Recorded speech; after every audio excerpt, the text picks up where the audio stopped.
Hi, and welcome back to your relationship roadmap. In the previous 7 videos, we have covered respect, trust, connection, communication, commitment, and having the same interests that you enjoy doing together.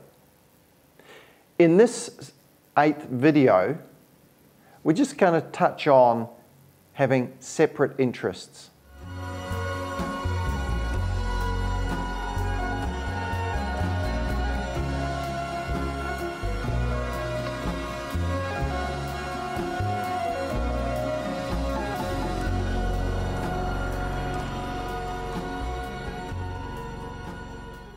Remember, relationships are about two individuals wanting to be together, wanting to work together as a team, wanting to be in a relationship.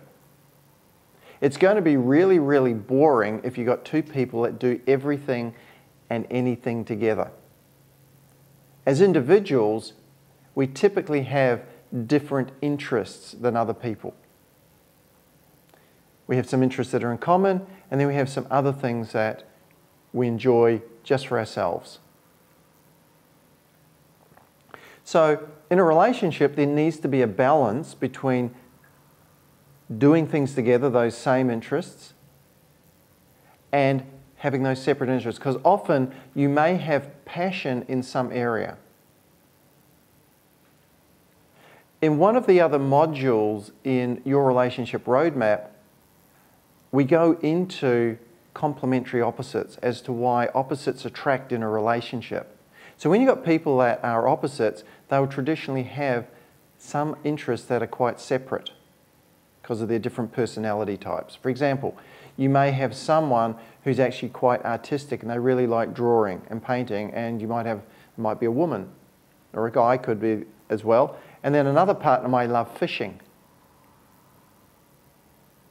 So often these other interests are where you can actually have a real passion. So what brings richness to a relationship is when you have people that are passionate about their other interests, because when they come home they're able to share. So just look at your relationship, even just look at yourself. What are the things that you really enjoy doing yourself? Because sometimes when we get into relationships, particularly if we get married and we've got children, some of our interests can go out the window.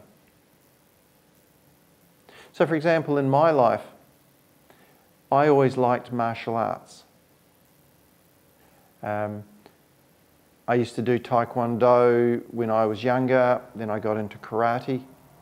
When I got married and had children, I didn't have time to train and the rest of it, and it sort of just went out the window.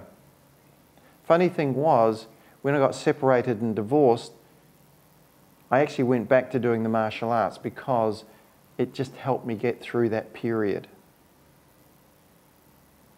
So what are your interests? What are the things that you're passionate about? Are the things that you've actually put aside because of the family? Are you able to pick some of these up in some form or another? Because these separate interests can often feed our soul, can make us happier people. I had one of my friends, a very good close friend, actually came over from East, came to Perth, and he was having some challenges in his marriage at the time. One of his passions was he loved to go out on his own deer stalking, like shooting deer. But in the marriage, he hadn't actually been able to go bush. He hadn't actually been able to get out on his own for 2 or 3 years. So I was just simply, when we're talking about the separate interests, I was just suggesting, well, is there a way, perhaps even if you just do it 1 weekend a year or 1 or 2 weekends a year, where you just get that time to yourself to actually just go and do what you love? And that's exactly what he did. He actually bought into a timeshare, which was like a bush block where you could go out, book time and go hunting. So he first of all started out just going once a year. And he'd come back and bring home the venison, and the family loved the deer meat. Then, as the kids were growing up, he actually took the kids one at a time. And initially, their deer stalking was actually taking a camera just to shoot deer and shoot nature. That actually grew up to the kids taking an interest. So now each of the children have rifles and they go out and they actually go hunting. So what are the things that you are passionate about yourself that bring energy and life to you? Because just make sure that you are able to, in some form or other, even if it's just dialed back a little bit, tap into it so that when more time becomes available, you can actually lead this more fulfilling life, not only inside the relationship by doing things together, but also the things that nourish your soul with your separate interests and passions. So this video on separate interests really concludes the content, the topics that I wanted to cover in this module. Now this is actually the first module in your relationship roadmap. The next video is just going to give you a bit of a wrap up of what we've covered. So have a go at putting these strategies into play, take a good look at yourself, and until next time, here's to a wonderful, fulfilling relationship. Cheers. So what is it that you enjoy doing with your partner? Chances are, if you are currently dating, there's lots of things that you're enjoying doing together. As a relationship moves on in months and years, people tend to settle into a routine, particularly if they have a family. They start to forget about the things that they were doing when they were once dating. Sometimes in a relationship, one person can be doing more of what the other person likes. I remember a couple that got together in their early 20s, and he was big into sport. He was into his cricket and his football. And the only way that she could spend time with him was really being with him at cricket and being with him at football. So as their relationship grew, she wasn't actually doing much for herself. In fact, one of the reasons that they came to see me was because she was really feeling unhappy that her life seemed to be consumed by his. So what is it that you guys actually enjoy doing together? So the exercise is really, first of all, make a list of the things that you currently are enjoying doing together. Then go back and make a list of the things that you enjoyed doing together in the past. This could start to just create a little bit more variety, a bit more awareness in your relationship. The third exercise I'm going to get you to do is actually write 101 goals. Now some people freak out when they hear it, some people get excited. So this writing 101 goals is actually 101 things that you individually want to do. Things you want to do, things you want to have, and who you want to be. Do you have some career aspirations? Write them down. How much money do you want to earn? Put that down as a goal. Let your imagination go wild. For example, I'm living here in Perth, Western Australia. One of my goals is to actually drive the Nullarbor plane, which is going across the bottom part of Australia, in an Aston Martin Vantage. I figure if you're going to do it, you want to do it in style. Another one of my goals is when Richard Branson gets a Virgin Galactic commercial is to actually go into space. Why not? I've got another goal of earning $1 million a month. Don't know how I'm going to do it, but it's written down. It'll be nice to do. I had some simple ones, like I wanted to put some curtains up at my apartment.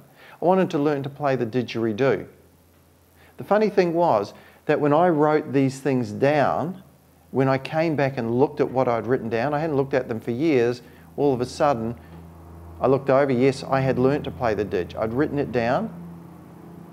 Hadn't looked at my list, but I'd done it. So what is it that you want to do in your life? What are some of the things that you've forgotten about in childhood?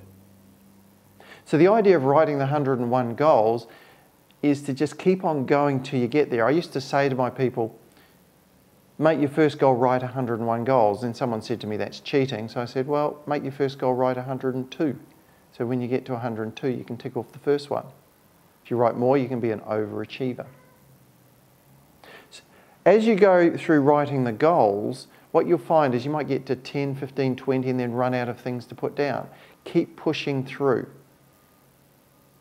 Keep pushing through till you get your 101, because by the time you get to 101 or 102, the world is a different place. You'll see something on TV, oh, I'd like to go there. Or you drive past something, I'd like to try that out. You might like to find the best hamburger in town. If you've got children, you might like to identify all the parks and go visiting all the parks and playgrounds around and make it a bit of an adventure. Where are we going this weekend? If you've got a partner, and you even do this with your children, once you've completed the 101 goals, sit down with your partner and share what they are. And if you spot something on your partner's list that you might like to do, put it on your list, highlight it, because then you've just found something that you can do together, or at least have a go at. So one of my clients, she loved to do yoga and Pilates. It was never in his mind to do it.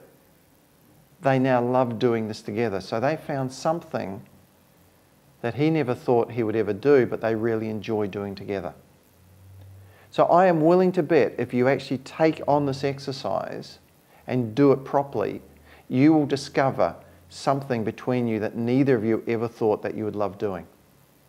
And if you keep doing this and you keep adding to your list, you'll never run out of things to do in your relationships. There will always be something more that you can be doing together. This will create variety. It'll create fun. It'll create adventure. And some things may not work out. Well, guess what? You'll look back and laugh at it, or other things will really work out and it'll be a memorable moment. So that's my take. In relationships, you need to have a balance of doing things that you enjoy together. The next video will be a pretty short one. It's going to be on separate interests.